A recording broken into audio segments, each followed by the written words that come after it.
कर्मचारियों के लिए पुरानी पेंशन। नमस्कार, आप देख रहे हैं दिव्य हिमाचल टीवी और मैं हूं आपके साथ पल्लवी शर्मा। मैं आपके सामने हाजिर हूं हिमाचल आज का मुद्दा लेकर। हिमाचल में पुरानी पेंशन की बहाली के लिए प्रदर्शन कर रहे कर्मचारियों के आंदोलन को झारखंड की सरकार ने बूस्टर डोज दी है।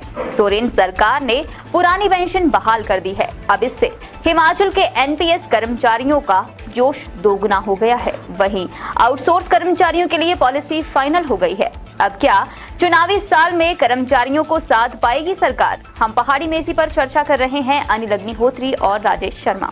पुरानी पेंशन पर बड़ा ऐलान।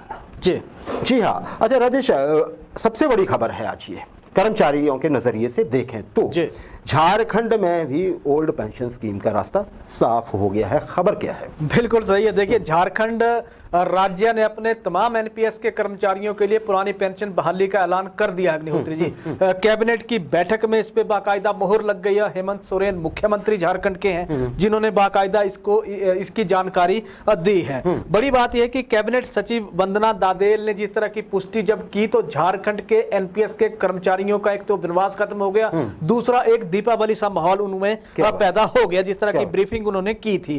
अब देश भर में एनपीएस के कर्मचारियों के लिए संदेश एक चला गया है, और संदेश अगर हम उसको देखते हैं तो जिस ओपीएस की बहाली को लेकर केंद्र सरकार कह रही है कि असंभव है, हो नहीं सकती है, उसको झारखंड ने संभव करके दिखाया है। झारखंड के साथ साथ छत्तीसगढ़ और छत्तीसगढ़ के साथ साथ राजस्थान ने जिस तरह के प्रयास और जिन प्रयासों को अमलीजामा पहनाकर अपने कर्मचारियों के लिए पुरानी पेंशन बहाल की, वो हिमाचल प्रदेश के लिए अब ये तीन जो राज्य हैं वो एक तरह से मॉडल भी हैं और हिमाचल प्रदेश के सामने चुनौती भी है। और वैसे चार, क्योंकि वेस्ट बंगाल ने तो बंदी नहीं की थी। उन्होंने तो बंदी नहीं की है। राजेश, ये तो हो गई खबर प्रदेश के बाहर की। अब प्रदेश की खबर कर लेते हैं, और सबसे महत्वपूर्ण कैसे हो जाती है खबर, क्योंकि ये स्वयं मुख्यमंत्री साहब की टिप्पणियां, विचार हैं।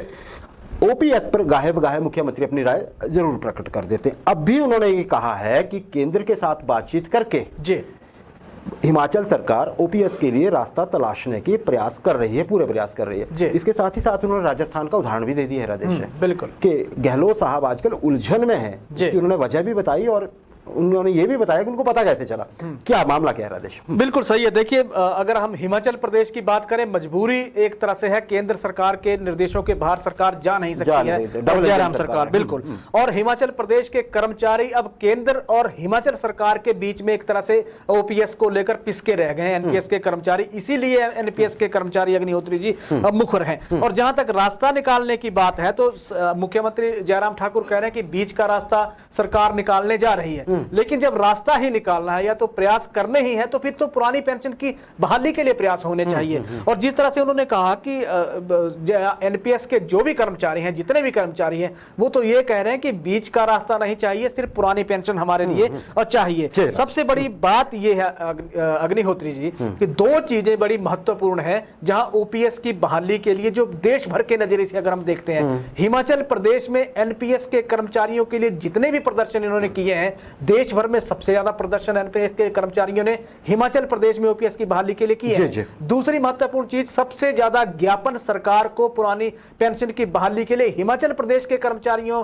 ने सौंपे हैं। तो इतना बड़ा महत्वपूर्ण मसला इस पे है। अब एक तरह से मुख्यमंत्री जयराम ठाकुर की टिप्पणी पे भी आ जाते हैं, जिसमें वो ये कह रहे हैं कि राजस्थान की सरकार असमंजस में फंस गई है। लेकिन राजस्थान की सरकार ने दो टूक क्लियर कर दिया है। गहलोत सरकार ने स्पष्ट कर दिया है कि 1 अप्रैल 2000 जो उन्होंने ये कहा कि 1 अप्रैल से जितने भी कर्मचारी जो भी कर्मचारी एनपीएस के दायरे में आते थे, 1 अप्रैल से उन कर्मचारियों के लिए पुरानी पेंशन सरकार ने ये बहाल कर दी है। और अब केंद्र सरकार या बाकी सरकारें चाहे कोई भी उन पे इल्जाम लगाए, वो बिल्कुल झूठ है। वहां के कर्मचारियों के लिए पेंशन बहाल कर दी गई है। मुख्यमंत्री जयराम ठाकुर ने बयान इसलिए ये दिया क्योंकि एक तरह से मजबूरी भी है। वो ये बताना चाहते हैं कि इतना आसान काम नहीं है, लेकिन आसान काम उन्होंने करके दिखाया। अगर राजस्थान के लिए मुश्किल होता अग्निहोत्री जी, तो छत्तीसगढ़ और फिर झारखंड बहाल क्यों करते? जी बिल्कुल सही बात है राजेश।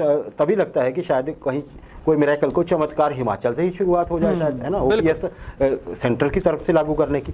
कुछ भी होने को तो कुछ भी होता है। मुख्यमंत्री साहब ने हालांकि जो उत्तरी राज्यों की जो एक इनकी मीटिंग हुई थी जयपुर में, उस मीटिंग का हवाला दिया था कि देखिए उस मीटिंग में जो वहां के मुख्यमंत्री गहलोत साहब वो काफी देर तक सिर्फ और सिर्फ ओल्ड पेंशन स्कीम और से उत्पन्न हालात पे ही गृह मंत्री साहब से चर्चा कर रहे थे। तो मुख्यमंत्री उस चीज को, उसका उदाहरण दे रहे थे कि देखिए आसान नहीं है ये काम, चलिए आगे देखते हैं। पर उन्होंने ये जरूर कहा है कि बीच का रास्ता निकालेंगे, शायद निकला है। राजेश, एरियर को लेके भी सरकार की स्थिति स्पष्ट कर दी है मुख्यमंत्री साहब ने। क्या कहा है, क्योंकि एरियर का बहुत इंतजार है कर्मचारियों को, जल्दी से राजेश। बिल्कुल सही है। देखिए एरियर में हम बात करें तो पैसा बहुत बड़ा एक रोड़ा हिमाचल प्रदेश के अंदर है अग्निहोत्री जी। और आप ये मान के चलिए कि 6000 करोड़ का एरियर का भुगतान सरकार ने 2016 से लेकर 2022 के लिए जो नया पे कमीशन लागू किया है उसके लेकर कर्मचारियों और पेंशनरों दोनों के लिए करना है। अब मुख्यमंत्री जयराम ठाकुर को अगर देखें तो पैसा चुनौती उनके सामने है। सरकार, उन्होंने ये दो टूक कह दिया है कि सरकार ओपन मार्केट से लोन लेने जा रही है। लोन की क्योंकि दर बहुत ज्यादा है, इंटरेस्ट रेट बहुत ज्यादा है, तो सरकार अभी स्टडी कर रही है। सरकार स्टडी कर रही है कि कहां से सस्ता लोन सरकार को मिलेगा। जैसे ही सरकार को सस्ता लोन मिलेगा, प्रदेश के कर्मचारियों के लिए सरकार एरियर की सौगात दे देगी। लेकिन फिलहाल पैसा सबसे बड़ी चुनौती सरकार के सामने है। राजेश, इस मंच से, इस कार्यक्रम के माध्यम से हम बार बार ये कहते रहे हैं कि सरकार कर्मचारियों के बारे में सोच रही है, प्लान तैयार है, सब कुछ देना भी चाहती है, कमी धन की है, जो मुख्यमंत्री के ताजा बयान ने बताया भी है, है ना। स्थितियां पर स्पष्ट हो गई हैं। अब आप, हम जैसे पहले भी कहते रहे हैं, जिस दिन धन मिला उसके तुरंत बाद आप तैयार हो जाइएगा अपना एरियर लेने के लिए। सही है। राजेश, आउटसोर्स कर्मचारियों पे भी बात कर लेते हैं। आज मीटिंग हो गई, महेंद्र सिंह ठाकुर की अध्यक्षता में सब कमेटी थी, है ना जी। भारद्वाज साहब बैठे थे, सुखराम चौधरी भी बैठे थे। बिल्कुल। क्या निकल के आया राजेश? बिल्कुल सही है। देखिए आउटसोर्स कर्मचारियों के लिए 1 साल से जो कुछ निकल रहा था, इंतजार निकल रहा था, और आज ये बड़ी महत्वपूर्ण बैठक हुई है। सुबह 10:30 बजे से बैठक शुरू हुई है, जिसमें जल शक्ति मंत्री महेंद्र सिंह जो सब कमेटी के अध्यक्ष हैं, उनके साथ साथ 2 फिर जो सब कमेटी के सदस्य हैं, ऊर्जा मंत्री सुखराम चौधरी उसमें थे, और शिमला के विधायक जो शहरी विकास मंत्री सुरेश भारद्वाज, वो उस बैठक का हिस्सा बने। 2 बड़ी महत्वपूर्ण चीजें यहां से आउटसोर्स के कर्मचारियों के लिए निकली हैं। 30,000 के करीब जो कर्मचारी हैं उनके लिए सरकार एक तो जॉब गारंटी देने जा रही है, ड्राफ्ट, क्योंकि इसमें आउटसोर्स पॉलिसी का फाइनल आज हो गया, पहले भी हो गया था, आज उस पर एक तरह से सब मुहर लगा दी है। और उसमें 2 चीजें बड़ी महत्वपूर्ण है। पहली, जॉब गारंटी की सरकार ने बात कर दी है कि किसी भी कर्मचारी को निकाला नहीं जाएगा।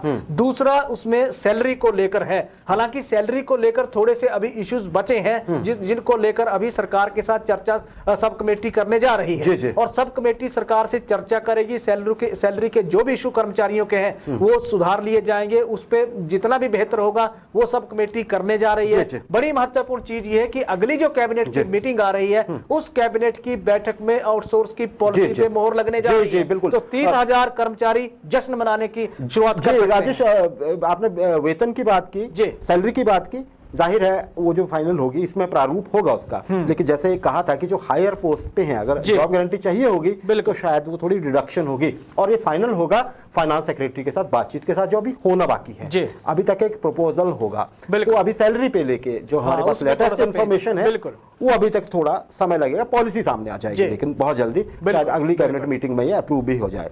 राजेश, अब हम जो कार्यक्रम हमने इस सेगमेंट के शुरू में कहा था कि सरकार कर्मचारियों के प्रति जो है वो ज्यादा सोचने लगी है। अब हम उदाहरण दे देते हैं इसका कि क्यों।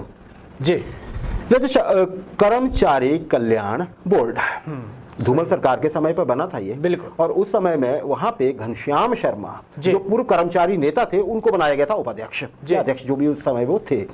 उन्होंने थोड़े से समय में, बिल्कुल सरकार के अंतिम जब कुछ महीने थे तब उनको बना, और उन्होंने बहुत ज्यादा उस समय सरकार की मदद, तब भी कर्मचारी बहुत एक तरह से सरकार के नाराज थे, बिल्कुल उस समय उन्होंने बहुत ज्यादा वो किया था। आज का घटनाक्रम यह है कि उन्हीं घनश्याम शर्मा को, जो कांगड़ा जिला के पालमपुर के पास पंचरुखी है वहां से रहने वाले हैं बेसिकली घनश्याम शर्मा, बड़े नेता है और कर्मचारी नेता तो ये रहे ही हैं, और ये बहुत ऐसा माना जाता है, तब भी उन्होंने बहुत इंटेंस दौरे किए थे पूरे प्रदेश के, मीटिंग छोटी छोटी बड़ी बड़ी मीटिंग करके कर्मचारियों का माहौल पूरा सरकार के पक्ष में बदल दिया था। चुनावों में चीज झलकी भी थी, हालांकि सही। धूमल सरकार उस समय चली गई थी, बच नहीं पाई थी। जी। अब सरकार वही उन्हीं घनश्याम शर्मा को बतौर उपाध्यक्ष कर्मचारी कल्याण बोर्ड जो है उसके उपाध्यक्ष अध्यक्ष इसके मुख्यमंत्री साहब से होंगे। नोटिफिकेशन आज हो गई राजेश बिल्कुल, इसकी। बिल्कुल। तो ये बड़ी बात है, ये कर्मचारियों को अब ऐसा समझ लेना चाहिए कि अब आपके मुद्दों को एड्रेस करने के लिए एक व्यक्ति हाँ। जो कि कर्मचारी नेता रह चुके हैं और कर्मचारियों की सभी समस्याओं अनुभव को भी है, जानते हैं, बिल्कुल। वो सामने आने वाले हैं। अब आपके बड़े मसलों पे तुरंत चर्चा होने वाली है, बिल्कुल। ये गंभीरता है। और फायदा तो घनश्याम शर्मा को वैसे काफी लंबे समय से वो पृष्ठभूमि में थे कहीं, जी, जी। है ना जी। अब सामने आए हैं सरकार में एक पद के साथ है। सही है। तो फायदा तो उनका भी हुआ है घनश्याम बिल्कुल, शर्मा। अब कैसा है अब दिखेगा आगे चल के। जी।